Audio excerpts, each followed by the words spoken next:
প্রিয় দর্শক, আপনারা সবাই কেমন আছেন? আশা করি সবাই ভালো আছেন। আমি আজকে আপনাদেরকে নিয়ে আসলাম আবুল কাশেম ভাইয়ের সবজি ক্ষেতে। তিনি দীর্ঘদিন ধরে চাষাবাদ করে আসতেছেন, সবজি ক্ষেত করে অনেক লাভবান।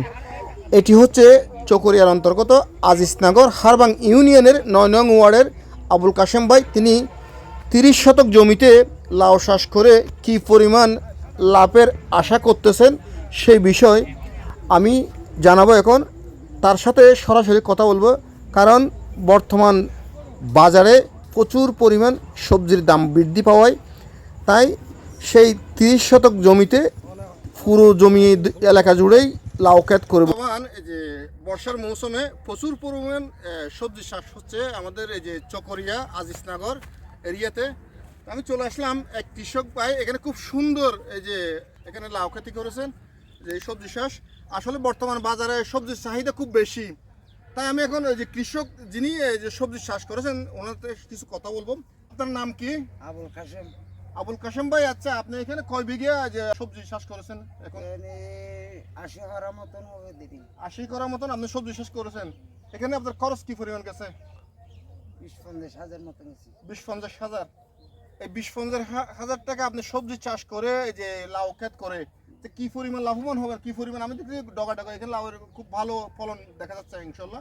এবারে আপনি কি পরিমাণ যদি রেট থাকলে পয়সা পাবো, কি পরিমাণ আপনি এখানকার লভ্যাংশ তুলতে পারবেন এই যে এই ক্ষেত থেকে?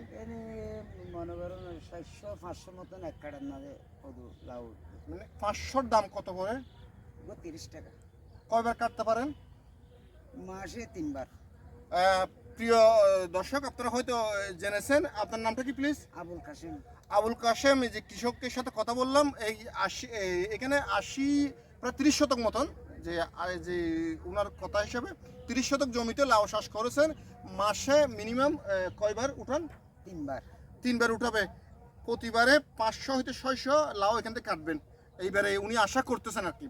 আর প্রতি লাউয়ের রেট যদি রেট থাকে পার পিস 30 টাকা করে হলে তাহলে মিনিমাম কত টাকা আসতে পারে আপনারা যোগ বিয়োগটি হিসেব করবেন। তো আমি সেই জন্য আসলে বর্তমানে যে সবজি যারা বিভিন্ন আঙিনায় আপনার বাড়ির আশেপাশে যে জায়গা জমিগুলো পড়ে থাকতে অবস্থায় আপনারা চাইলে এখানে লাউ চাষ করতে পারেন, আর প্রচুর পরিমাণ ফলনও পাবেন ইনশাল্লাহ। তো আপনি ইতিমধ্যে কৃষি অফিসার থেকে কোনো সুযোগ সুবিধা পেয়েছেন কিনা? না ভাই। কৃষি অফিসারে যে এত বরাদ্দ এগুলো কোথায় দেয়? আমার এটা হনিকে বরাদ্দ কোনো কৃষি আছে না এখানে? আপনার বাড়ি কি এখানে? নেই। কয় নম্বর ওয়ার্ডে?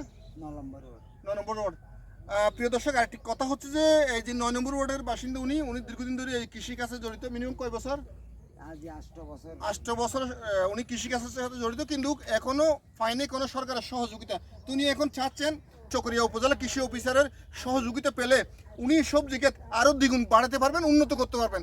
তাই উনি এখন চাচ্ছেন যে সরকার যদি কৃষি অফিসার এসে মহোদয় এসে ওখানে যদি একটু যে ভিজিট করে যায় ওনার সবজি ক্ষেতটা।